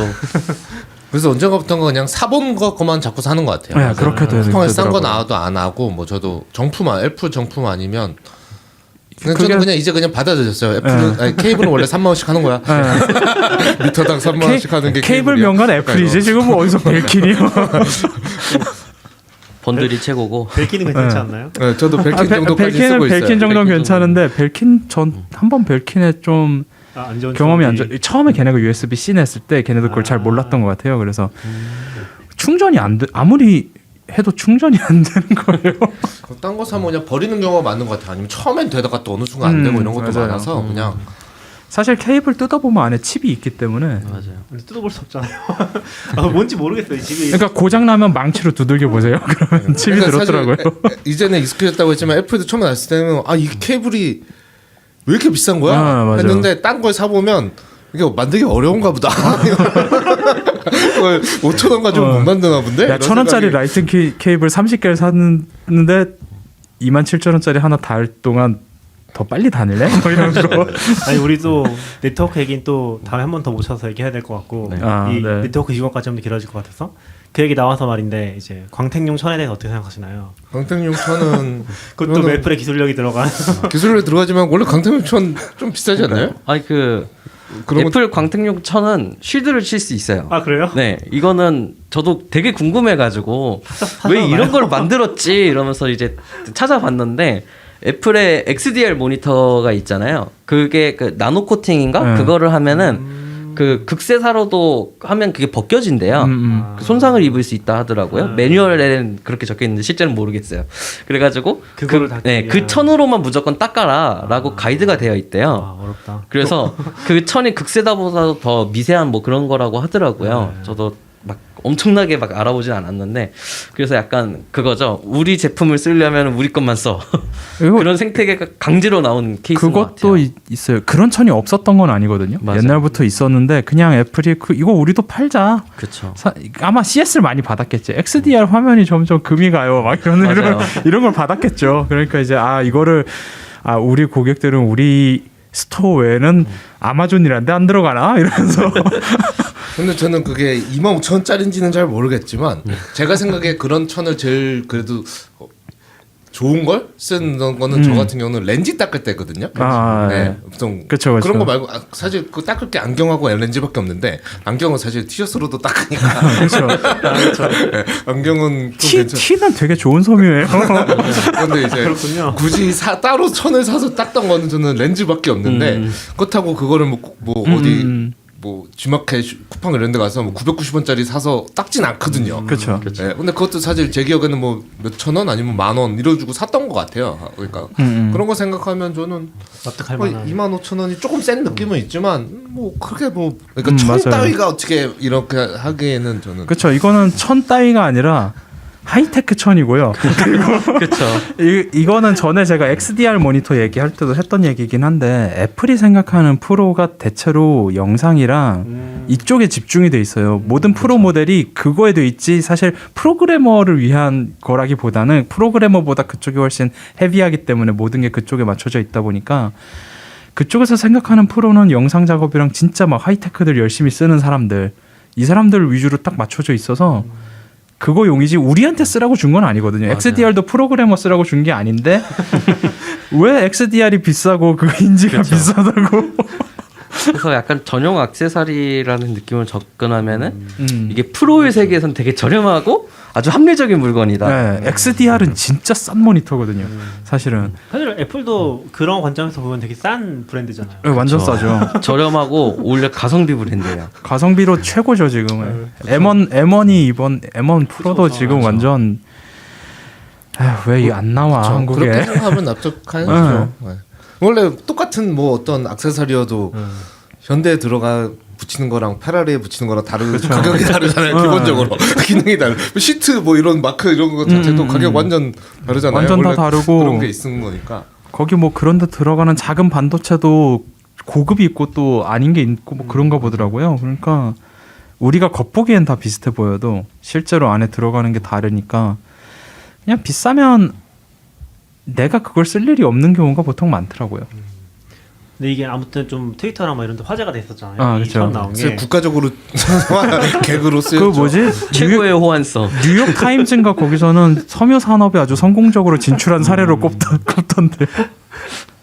아무튼 그래서 좀 재밌었고 그리고 호환성 나와 있는 것도 되게 웃겼어요. 맞아요. 그러니까 호환. 웃겼다고 해야 되나? 이게 아. 약간 인터페이스의 한계라는 생각이 살짝 들긴 했었는데. 그러니까 약간 입력 폼의 도구에 거기에 아, 필수한 거 아닌가요? 그러니까 애플이 그러니까 좀 맞아. 격이 안 맞는 느낌이긴 한데 아무튼 좀 재밌었다. 그게 뭐 다 써 있잖아. 아이폰부터 맞아요. 해가지고 차라리 그런 것 같아. 차라리 XDR 모니터용 맞아. 2000이라고 했으면은 아무도 그렇게 하진 않았을 것 같은데 이게 약간 노이즈 마케팅인지 아무튼 되게 많이 화제가 돼가지고 재밌었던 것 같아요. 근데 저희가 또 방송 이제 못한 동안에 애플 이벤트 엄청 많이 했는지 모르겠는데 엄청 뭐 많이 나왔잖아요 그 사이에. 그렇죠. 다 바뀌었죠. 아, 진짜 다 바뀌었고 바뀌었죠. 지금 M1 얘기도 잠깐 하셨는데 M1 프로랑 M1 맥스도 나왔고 그 사이에 그것도 이제 저희도 아마 써보고 또 같이 얘기할 수 있을 것 같은데 지금 제가 알기로는 서비쿠라님이 샀어요. 사신 걸로 네, 알거든요. 16인치. 네, 미국에서 직접 사신 걸로 알고 참고로 있어서 서비쿠라님 지금 미국에 계십니다. 그래서 아마 오시면 한번 또 그 얘기를 들어볼 수 있지 않을까 생각은 하고 있어요. 그럼 그 얘기는 좀 밀어놓고 지금 또 나오는 게 애플 TV 이번에 애플 TV 네, 나오는 TV. 거죠. 네. 오늘 나온다고 했죠. 오늘이에요. 플랜이 출시되는 거죠. TV는 원래 계속 있었고 한국에는 진출이 안 돼 있었는데 한국에서 오늘부터 이제 기기 팔 거고요. 온라인에서 팔 것 같고. 기입하는 거는 드디어. 애플이 공식으로. 네, 공식으로 드디어. 사실 저는 이래서 홈팟이 왜 안 나와? 이게 제일 홈팟 미니 좀 팔아줬으면 좋겠는데 홈팟 미니를 안 팔아서 속상합니다. 좀 있으면 나오지 않을까요? 사실 홈팟이야말로 안 내놓을 이유가 없는 기기는. 그게 홈팟이 한국어가 안 돼요. 그 한국어 하기 전까지는 안 나올 것 같기는 해요. 근데 더 충격적이긴 그러면 하죠. 애플 TV도 옛날에 한국어 안 됐. 지금 그래서 얘도 안 돼. 그게 웃긴 거예요. 애플 아. TV에서 시리가 있는데 한국어 지원을 안 할 텐데 얘는 출시를 하면서 되는 거 아니에요? 홈팟은 안 그럴 거면 한국어도 해주든가? 약간 근데 그래서 애플 TV는 제가 한 몇 년 전부터 쓰긴 했는데 한국어는 있었어요. 시리는 없었고 얘기하신 것처럼 한국어는 있었고 아. 시리가 없었어요. 그래서 한국어를 선택하고 한국 계정 로그인하면은 모든 메뉴가 사라져요. 모든 앱이 사라져요. 원래 기본 앱들이 막 있잖아요. 맞아. 그래서 거기에 이제 미국에서 로켓 잡아놓으면은 막 이런저런 앱이 나오거든요. 다 사라지고 사진이랑 내가 설치한 것만 남나? 막 그런 식으로 됐어요. 그래서 미국 걸로 계정을 따로 만들어가지고 거기 앱스토어에서 뭐 몇 개 받아가지고 쓰고 있거든요. 저는 넷플릭스라든지 몇 개 뭐 유튜브라든지 이런 거 받아가지고 쓰고 있는데 한국으로 하면 그게 다 사라지고 진짜 아무것도 없어요. 맞아. 그래서 되게 계륵 같은 존재긴 했죠. 근데 뭐 넷플릭스랑 이제 원래 뭐 얌얌님도 아마 많이 아실 텐데 플렉스 같은 거 셋업 했었어가지고 그거 쓰려고 이제 애플 TV로 샀었거든요. 좀 사실 깔끔하기도 하고 그렇죠. 다른 KT도 그렇고 진짜 불만이 한 많거든요. 3, 4년 전에는 플렉스를 쓸 만한 좋은 OTT가 아예 없었어요. 안드로이드 TV도 그 크롬캐스트 4세대 뭐 이런 애들이나 엔비디아 쉴드 나오기 전이었기 때문에 그때는 선택지가 그거밖에 없었죠. 그렇죠. 지금은 선택지가 좀 많았죠. 예.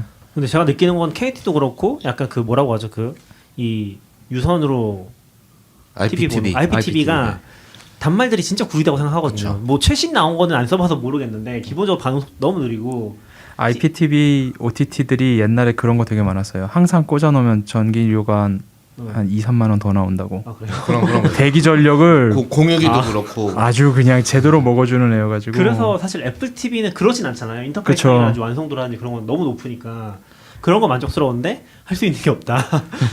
근데 이제 할 수 있게 되는 거죠. 할 수 있게 되는 거죠. 되게 써보고 싶어요. 그래서. 지금 방금 얘기하면서 그러고 보니까 너무 이상한데 해서 애플 사이트 들어와서 보니까 홈앱에 들어와 보니까 한국어를 이제 지원을 하나 봐요. 시리. 예, 근데 제가 불만인 건 시리야라고 부르는 거.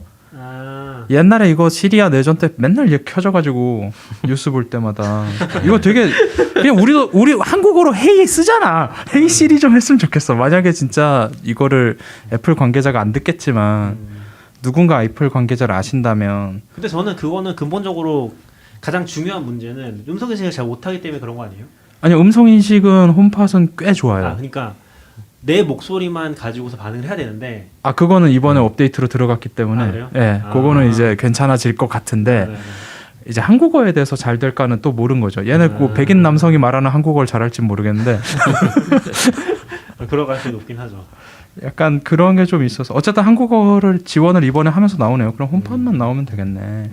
홈팟이 그러게요. 절판되고 홈팟 미니를 계속 하는 것 같긴 하지만 저는 사실 애플 TV는 기기가 없어서, 예. 그리고 요즘은 다른 TV도 다 그런지 모르겠는데 그 LG 스마트 TV는 에어플레이도 되게 잘 되거든요. 예. 에어플레이 넘기고 이렇게 하니까 사실 예전에도 애플 TV를 따로 사서 쓰던 사람들은 그 에어플레이로 넘기는 게 편하니까 TV가 있으면 그래서 애플 TV를 붙여놓고 제 주위에도 쓰는 사람이 많았는데 그냥 이제 TV에 그냥 아예 그 기능이 있으니까 편하더라고요.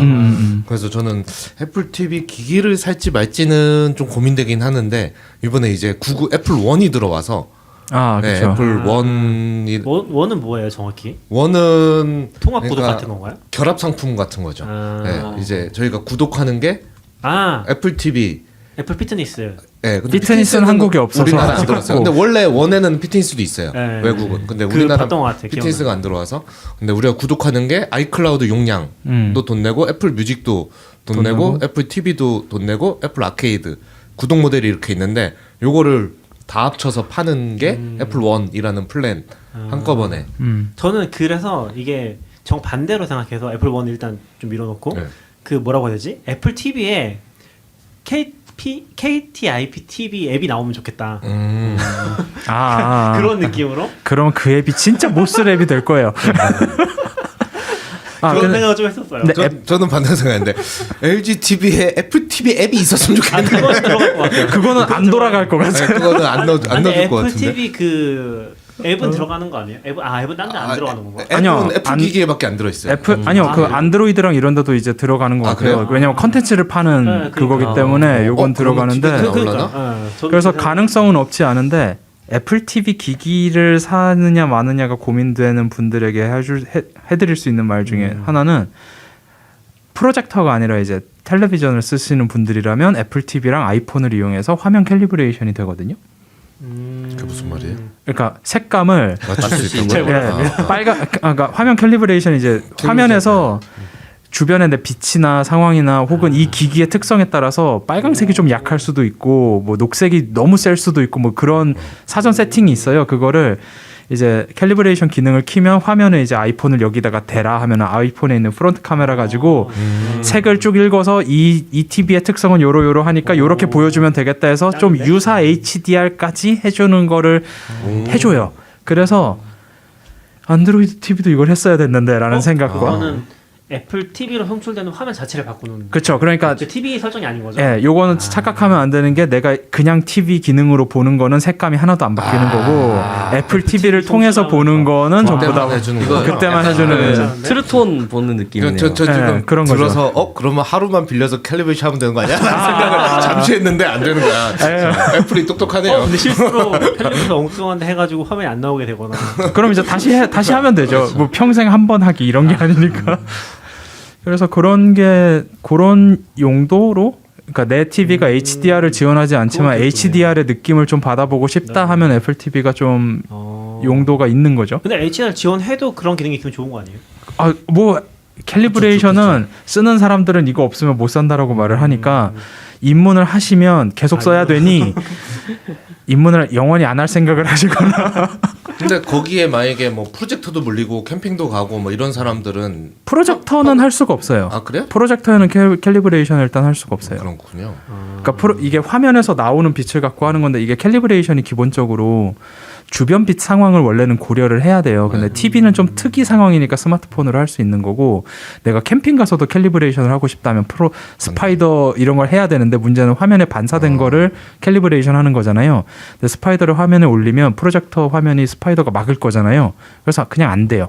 프로젝터는 캘리브레이션 대상이 아니에요. 눈으로 하는 거 정도? 요즘에는 그러면 동적 캘리브레이션이 필요한 거 아니에요? 이거 뭐 단 농담이긴 한데 요즘에 TV 화면 가지고서 뒤에 조명 색깔을 막 바꿔주는 뭐 뒤 배경까지. 그 필립스 휴 뭐 이런 데서 하는 거. 그러면 이제 동적 캘리브레이션 하면은 서로 영향을 피드백을 끼쳐서 아닙니다. 그거 근데 보통 그거를 안 하겠죠. 캘리브레이션 하는 사람들은.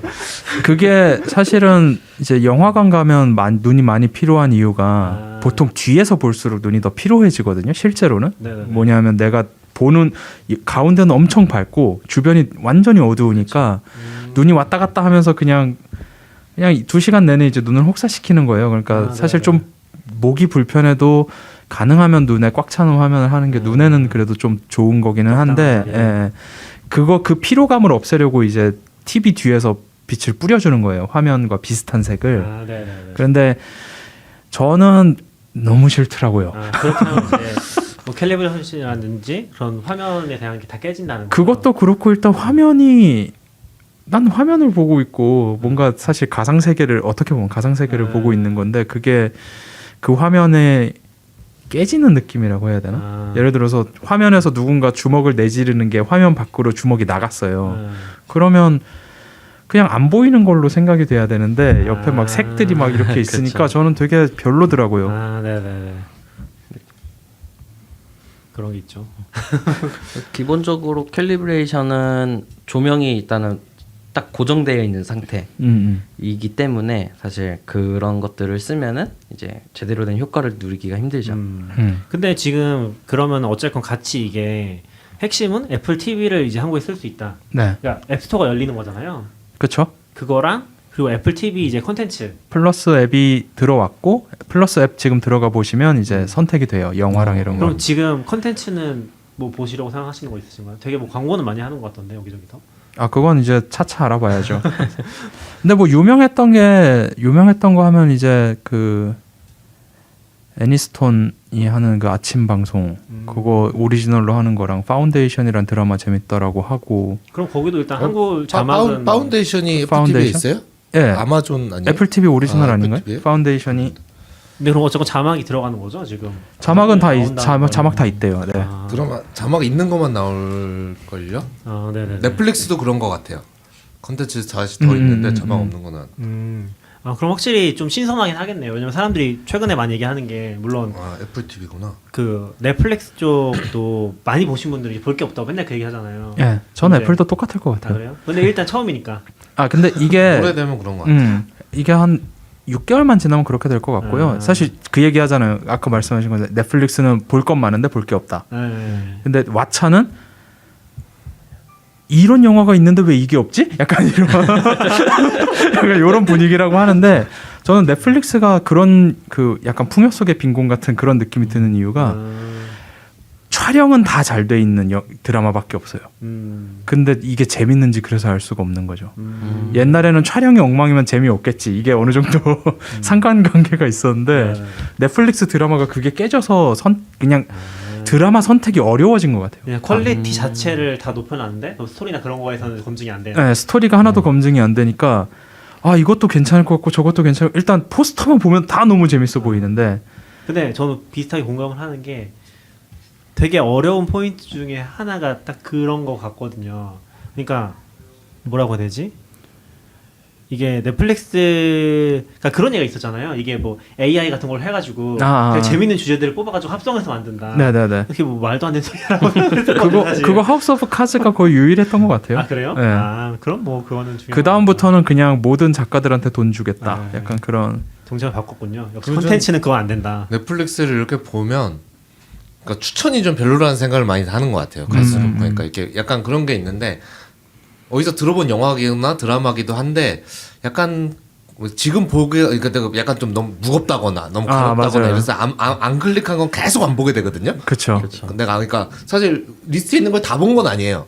그런데도 안 클릭하는 건 계속 안 클릭하는데 클릭하고 싶은 게 없으니까 계속 넘기는 건데 제가 생각에는 그러면 이게 계속 바뀌어야죠. 맨날 똑같은 게 맞아. 나오는 거죠. 맨날 셔플이 안 되더라고요. 맨날 온 거 맨날 추천해 주는 걸 추천하고 하니까 나는 계속 같은 리스트를 보고 있는 느낌인데 그거 말고 콘텐츠가 엄청 많은데 그쵸. 이걸 왜 안 갈아 끼워주고 본 걸 그쵸. 또 보여주고 계속 이러는지 잘 모르겠어요. 그래서 근데 저는 어떻게 보면 OTT 많이 쓰거든요. 넷플릭스 쓰고 다 구독하고 있는 거죠. 웨이브 쓰고 티빙 쓰고 다 쓰시네요. 왓챠 쓰고 이제 이거 애플. 애플 원 하면 애플 TV 쓰는데 이제 옥수수랑 비만 BTV인가 그것만 들어가면 옥수수 없어진 거 아니에요? 옥수수가 옥수수가 없어졌나? 왓챠된 거 아니에요? 왓챠랑 아, 그런가요? 근데 볼 게 없어요. 큰일 났네. 맨날 볼 게 없어. 아 재밌는 거 없나? 그러고 이렇게 뭐 하나 찾잖아요. 그럼 되게 또 열심히 보잖아요. 재밌으니까. 그러면 하루 이틀이면 금방 본단 아, 말이에요. 그쵸, 그쵸. 그럼 또 그게- 아쉬워. 이제 또 찾아야 돼. 이제 막. 길어도 긴 게 아니죠 사실. 주말 보면 이제 그쵸. 뭐 10편 금방 보니까 그런 것도 있죠. 지금 조병기 님이 왓챠 파티 요거 쓰면 장거리 연애하는 커플에게 되게 좋다고. 워처 파티가 뭔가요? 그거 여럿이 같이 보는 거예요. 아, 그러니까 그 어허. 그 텔레파티 원래 넷플릭스 파티로 만들어진 서드 파티인데 그거 나눠서 보는 거요? 비용. 아니요 비용 그게 아니고, 아니고 네. 같은 영상을 동시에 서로 보는? 다른 공간에서 오. 싱크를 맞춰주는 거예요. 그러니까 네. 내가 5분 정도 보고 있으면 다른 사람도 그 부분을 보고 있다는 걸 보장을 어느 정도 그러니까 해주는 영화관 같은 느낌. 예, 그런 익스텐션이 있었는데 왓챠는 그거를 자기들 서비스의 정식 기능으로 기능으로 넣은 만들었어. 거죠. 원래 크롬 익스텐션이에요. 네. 그래서 채팅도 열려요. 그래서 제가 얘기하면서 같이 보고 내가 멈추면 상대도 멈춰요. 근데 네. 사실 나 화장실 갔다 올게. 이러고 멈추면 이렇게 멈추고. 사실 이게 저는 요즘에는 사실 뭐 게임이랑 좀 비슷한데 게임도 그렇고 영화도 그렇고 거의 안 보긴 하거든요. 그러니까 어쨌건 다른데 시간을 들어야 되니까 이제 집중해서 보기가 좀 힘들어지더라고요. 나이 먹을수록. 근데 약간 전통적인 의미에서 봤을 때 약간 감상은 혼자서 집중해서 해야 하는 시간. 그렇죠. 저도 그런 계열이긴 해요. 그러니까 여기 말씀하신 대로 이제 연애하는 장거리 연애하면 그쵸. 굳이 뭐 그거는- 이제 그런 느낌에서는 괜찮을 것 같아요. 그쵸. 근데 저도 왓챠에서 보면 왓챠에는 그 기능이 있거든요 앱에. 그래서 리스트에 나와요 같이 보기. 그럼 그 친구 초대 같은 것도 있고 뭐 친구 목록 이런 것도 있고. 초대는 모르겠어요. 같이 근데 본 적이 없어요. 저도 한 번도 안 눌러. 일단은 저는 아는 사람하고도 잘 안 보고 싶은데 같이 그거를 네. 모르는 사람하고 그거를 왜 봐야 되는지. 모르는 사람하고 보는 것도 있어요? 그것도 아니, 되는 것 그냥 같아요. 앱 기능이에요. 앱에 그래서 만약에 여기서 뭐 있죠? 요즘? 예를 들어서 이동진 같은 사람이 뭔가 본다 할 때 사람들이 들어가서 같이 볼 수 있는 거예요. 어. 그런 식의 걸 한 그래서 거죠. 그걸 같이 보기를 보고 있는 사람들이 나와요 영화를. 근데 저는 영화는 모르겠는데 그런 건 좀 있었던 것 같아요. 뭐 예를 들면 요즘에 최근에 핫했던 게 스우파 같은 거. 네네. 막 커뮤니티 별로 막 그런 스레드 같은 거 열려가지고 거기에 막 댓글 달면서 같이 막 보잖아요. 네네네. 그런 거는 뭐 이해는 가는 것 같아요. 뭐 야구라든지 스포츠도 재밌을 것 같긴 해요. 스포츠 같은 게 아무래도 제일 근데 좋겠죠. 약간 그런 건 실시간에 OTN 좀 없으니까. 그러니까 약간 유튜브 콘텐츠나 이런 스포츠나 방송 같은 것들 그런 데는 또 잘 맞긴 하겠네요. 보통 이게 그러니까 라이브에 딱 맞는 건데 그거를 이제 우리가 라이브가 아닌 컨텐츠를 라이브처럼 보게 만드는 거니까. 그렇죠. 약간 왓챠도 생각해보면 영화나 드라마에 가깝긴 하니까. 예, 그거를 이제 라이브처럼 하니까 거기에 채팅도 들어가고 이제 그렇게 된 거긴 한데 그거를 결국 이거는 공중파를 볼 때도 그 방송 시간을 찾아서 보던 사람들한테 익숙한 형태? 그러니까 저는 늘 다운받아 보고 항상 그 시간을 못 지키고 그랬었기 때문에 비디오 녹화해놓고 이제 녹화를 하든지 뭐 그런 방법을 찾으면 찾았지 뭔가 그 시간을 지키지 않다 보니까 저 같은 사람은 이제 이런 거를 잘 이해를 못 하기는 하죠. 그리고 약간 놓치면 이렇게 10초 전에 가서 다시 봐야 되는데 그래야 같이 보고 되는데. 있으면 불편하잖아요. 왜 돌리냐고. 맞아. 그것 때문에 오디오북을 못 듣겠어요. 오디오북을 엄청 집중해서 들어야 되더라고요. 그냥 라디오처럼 들을 수 있겠지 했는데 그게 아니야. 이게 너무 재밌으니까. 그래서 이럴 거면 책을 읽지 내가 이걸 왜 보통 오디오북은 자동차 운전하는 사람이 좋아하더라고요. 네. 네. 근데 운전하면서도 들어봤는데 이게 내가 너무 순간 집중되나요? 화면에 그 화면이래.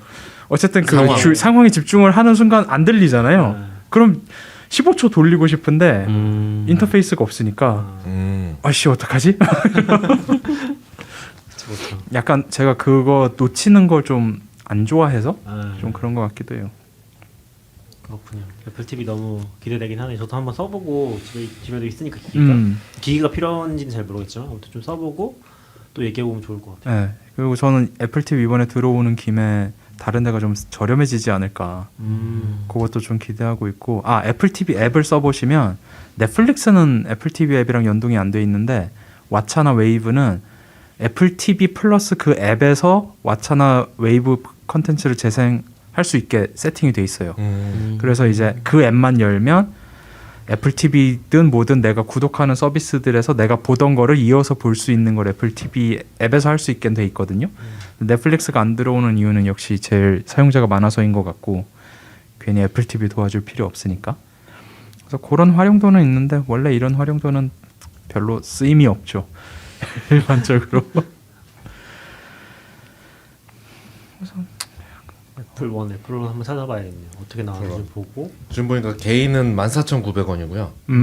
가족은 29,900원. 사실 아케이드까지 쓴다고 하면 저는 가격적으로는 되게 괜찮고. 근데 막 그렇죠. 아케이드 살 게 있나요? 몰라요, 안 해봐서.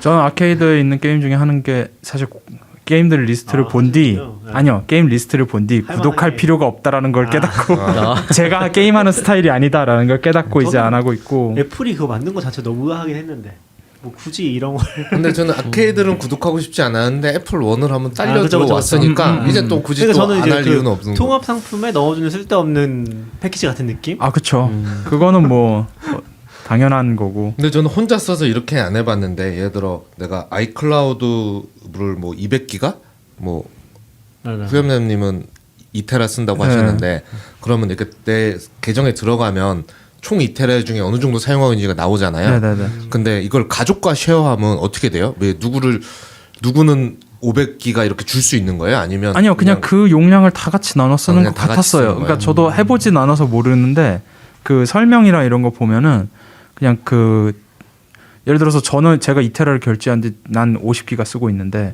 가족 중에 누군가가 1테라를 쓴다. 이러면 이제 내가 손해인 거죠. 아, 예. 근데 약간 그 구글 팀도 그렇게 하나? 잘 정확히 모르겠네. 구글 드라이브 그거 네, 팀. 그 엔터프라이즈용이요? 네. 그거는 이제 누가 몇 기가를 쓰든 상관없이 무제한이잖아요. 아, 그런가? 그렇군요. 그래서 애플 TV 이거 사신 건 HD죠. 그러니까 4K가 아니죠. 가지고 그게 계신 나오기 전에 예, 있었던 예, 거예요. 예. 저는 4K가 왜 필요한지 아직도 잘 모르겠어서. 그러니까 파운데이션을 보기 위해서. 아니요 이것도 2K로 만들어진 아, 그래요? 걸 거기 때문에 그러니까 이게 있어요. 영화나 드라마를 많이 보시는 분들은 제가 이런 얘기를 할 수 있을 때마다 하는데 FHD를 사세요.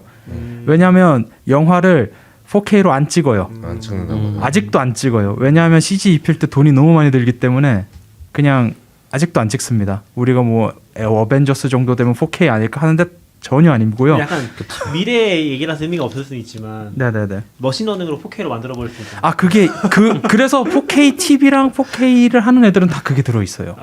그거를 해줘야만 하는 상황이거든요. 어차피 그걸 보면 좀 더 구려지기 때문에. 근데 이걸로 그렇지 보면은 않구나. 네. 화질이 안 좋은 걸 봤을 때 진짜 안 좋아져요.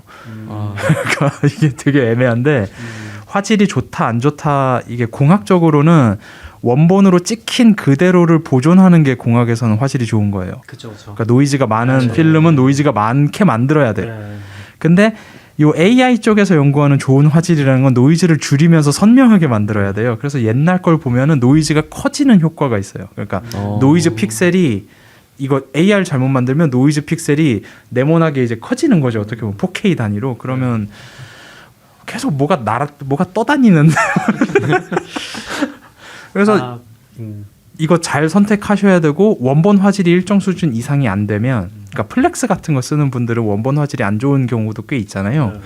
이 경우에는 AI 업스케일이 훨씬 안 좋아요.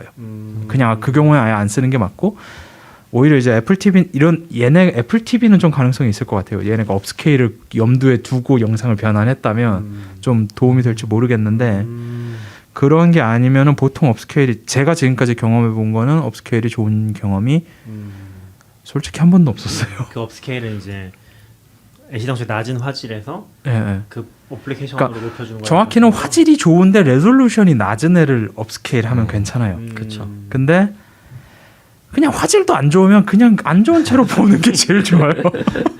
그쵸 그쵸. 지금 애플 TV 4K만 파나 보네요. 우리나라만 그런지 모르겠지만 기기 구매 새로 구매하는 거. 지금은 그쵸. 4K만 팔아요? 지금 근데- 스토어 들어가 봤는데 근데 어차피 없어요. 애플 TV 4K라는 거는 그 단말이라서 그쵸. 연결하는 거라서 HD 다 되긴 할 거예요. TV 그쵸, 그쵸. HD도 팔긴 파는 것 같은데요. 아 그래요? 아 그래요? 19만 9천 원 이렇게 올라와 있는데요. 여기. 아 여기 있네요. 아 네. 스토어로 바로 갔을 때는 안 보여주는군요. 야 이건 또 무슨 상술이야? 근데 이 사진으로 보면 이렇게 두껍나? 애플 TV HD? 애플 TV 앱 설치할 수 있는 버전 나오면서부터 되게 두꺼워졌잖아요. 그 전까지가 얇고 예쁘고 좋았는데. 근데 이런 게 어려운 것 같아요. 이게 애플 TV HD가 19만 9천 원이고 4K는 4만 원, 23만 9천 원인데 4K 사십시오. 제가 그쵸. 말을 잘못했네요. 의미 없지만 그래도 4만 원 아니요. 이왕이면 4K가 의미 있을 때는 아케이드를 하실 때예요. 3D 게임이라면 게임이랑 이런 거 할 그렇구나. 때는 4K에 60 FPS가 의미가 있는 거는 게임 할 때예요. 영화를 볼 때는 24프레임이기 때문에 어차피 그거 뭐 60프레임이고 뭐고 다 필요 없고요. 영화를 많이 본다 하면은 그러면 이제 그냥 FHD 사도 만족도가 충분할 거고 근데 게임을 열심히 하고 그 게임의 그 디테일한 그 3D가 보고 싶다 하면 이제 4K 가야죠. 근데 저도 이런 거 하는데 사실 걔네도 사정이 있겠지만, 그러니까 애플 TV 컨텐츠 같은 거 관련해서 저는 옛날 영화들은 찍어놓으면 그냥 놔두는 거잖아요. 그러니까 OTT 같은데 팔면 네네. 조금이라도 수익이 될 텐데 네네. 보면 안 나오는 영화는 영화나 드라마는 계속 안 나오고, 아 그렇죠. 네 나온 거는 나올 때 다 있어요. 모든 어디에 그렇죠. 가서. 예, 예. 그 예를 들어 지금 여기 애플 TV도 홈페이지에 있는 것 같은 거, 뭐 남산의 부장들, 뭐 예. 어느 OTT 가든 다 있고. 아 그렇죠. 그렇죠. 그러니까 있는 거는 다 서로 다 있고 없는 거는 계속 없어요. 그래서 근데 좀 저는 그거에 대해서 생각을 많이 했던 부분이 취향이라는 게 굉장히 비싸진다. 그러니까 만약에 내가 진짜 막 70년대에 나왔던 어떤 특정 영화를 무조건 보고 싶어요.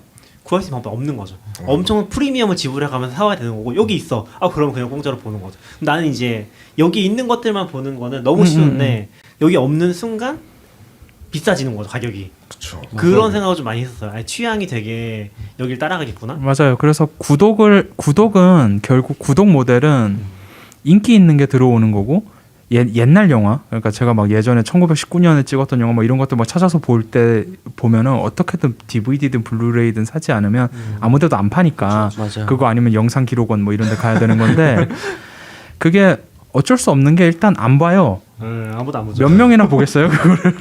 그거를 그럼 스트리밍 하는 업체 입장에서 살 이유조차 없는 거고, 저 아무리 싸게 사더라도. 네, 어차피 받았어. 유저가 1000만 명이야. 한 명 봐. 그러면 할 이유가 없잖아요. 그래서 그럼 이제 그 업체도 그거를, 옛날 영화는 대부분 필름으로 일단 만들어져 있는 상태이기 때문에 그걸 다 스캔해서 다시 디지타이즈를 해야 되는데, 그 비용을 낸 뒤 얘는 이제 선택을 해야 되는 거죠. 뭐 구글 플레이 스토어 같은 데서 이제 지불하는 방식으로 팔거나 스트리밍에 뿌리거나.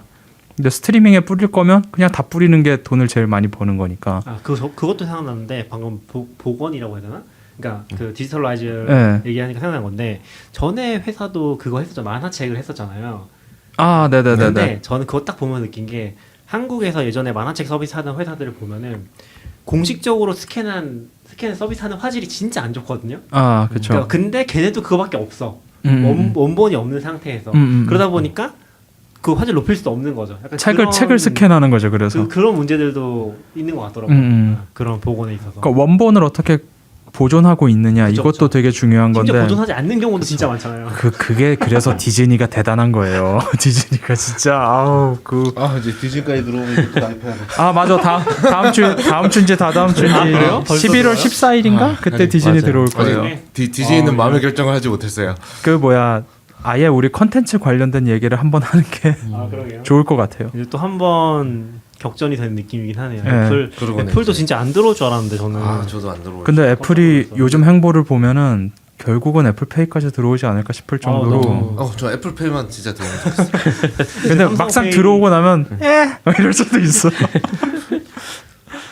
애플페이 들어오려면 또 카드 사랑도 뭔가 있어야겠죠? 그런 것도 있고, 사실은 지금 애플이 NFC 기능이 있는데 이걸로 이제 도어락 여는 거 이런 것도 좀 어렵잖아요. 얘는 이제 얘네 송출만 하는 케이스였나? 뭐 정확한 방식을 모르겠는데, 그런 것도 이제 정식이 되면 아마 지원하는 것도 좀 생길 거고, 그럼 좀 괜찮아지지 않을까 싶기도 하고요. 그러니까 그런 건 빨리 되면 좋겠네요. 근데 팀 쿡이 되고 나서부터 사업 다각화랑 틈새 시장 이런 거, 팀 쿡이 가장 열심히 연 틈새 시장이 색깔, 맥북 색 넣기 뭐 이런 거 막 하니까. 골드. 네, 막 그런 거.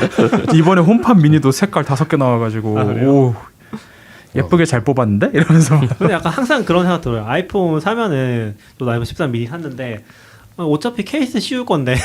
그렇죠. 그래서 뭐가 중요하냐면 되게 고민하게 되잖아요.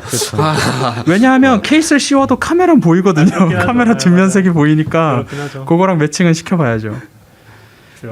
여러 가지 생각이 들더라고요. 디즈니 플러스에 맞아. 심슨 가족 들어온다고 조병기님이 알려주셨습니다. 사실 한국에서 심슨을 볼 수 있는 게 심슨 영화밖에 없잖아요. 2010. 그렇죠. 원래 엄청 긴 TV 시리즈 4년 아니에요? 엄청. 지금 시즌 32까지 나왔을 거예요. 일단 디즈니까지 나오면 다 들어온 거 아닌가요? 아니죠. HBO도 있고, HBO는 지금 그래도 HBO. 왓챠가 열심히 커버해주고 있으니까 HBO 있고, 뭐 아마 PBS도 자기들만의 뭐가 있었던 것 같고. 니켈로디언 뭐 이런 막 마이너한 것까지 다 따지면 온디맨드 코리아 안 들어옵니다. 온디맨드 코리아인가요? 그러면 들어오면 온디맨드 코리아 고려 뭐 이렇게 온디맨드 코리아도면 역수인가요? 역수? 역수 아 그렇죠 역수 전자제품 역수라고 하는 거죠. 그래서 내보낸 거 다시 가죠. 그런 거 근데 진짜 디즈니 들어오면 메이저한 건 다 들어오는 거죠. 그쵸. 훌루도 좀 들어왔으면 좋겠는데. 훌루가 좀 결국 아쉽더라고요. 디즈니 된 거 아니에요? 같은 건가요? 디즈니가 훌루를 아니죠. 갖고 있고 따로 하고 아 그런가? 근데 서비스는 따로 하고 있는데 결국은 똑같은 느낌이었거든요. 저는. 컨텐츠도 공유를 많이. 저는 사실 컨텐츠 부분이긴 하거든요. 훌루가 제가 되게 재밌게 봤던 작품의 뭐 후속작이 넷플릭스에서 훌루로 넘어갔더라고요. 아 그래가지고 이거 훌루 어떻게 봐야 되지? 막 이러면서 다다다다다님이 얘기해 주셨는데 HBO도 곧 들어온다는 얘기가 있다고. 아 왓챠에서 이제 체르노빌이 사라지겠군요. HBO가 왕자의 게임? 체르노빌? 그다음에 체르노- 거기나 그건 아닌가? 스파르타쿠스도 아마 HBO 걸 스파르타쿠스. 거고 그 뭐지? 그 워킹데드는 아닌가요? 워킹데드는 ABC인가? 네, AMC. 아, AMC인가? 아, 그 뭐야 사람이 썰리고 야하면 HBO. 네. 그렇죠. 약간 공식이군요. 지하철에서 못 보는 네. 드라마. 근데 체르노빌은 아니네. 근데 요즘 좀 못 봤지만 요즘 좀 죽었지만 한 5년 전에는 드라마 하면 저는 그냥 HBO면 약간 믿고 보는 쪽. 그러니까 아, HBO도 맞아요. 약간 그런 괜찮아요. 부분이 있었잖아요. 오리지널이면서 되게 퀄리티 높은 것만 보통 나온다. 그렇죠. 라는 이미지가 좀 있어서. 그래서 시즌 1이 항상 그 투자금을 뽑아 먹으려고 최대한 야하게 만들었죠. 근데 이번에 또 오징어 게임 뭐 얘기할 건 아니지만 때문에 공식이 많이 바뀌고 있다면서요. 돈이 너무 적게 들어갔다고. 요즘 그것 때문인지 모르겠는데 한국에 뭔가 맡기려고 하는 게 많긴 한 것 같아요. 요건 다음에 컨텐츠 네, 얘기할 저희 때 한번 컨텐츠 얘기 때 하고 지금 저희가 벌써 2시거든요. 시간이 많이 아씨, 돼서. 뭐야. 큰일 났다. 괜찮으세요? 시간? 일단 오늘은 여기까지 하시죠. 네. 네. 수고하셨습니다. 수고하셨습니다. 고맙습니다. 재밌게 얘기했네요. 저희 들어주셔서 감사합니다. 냠냠.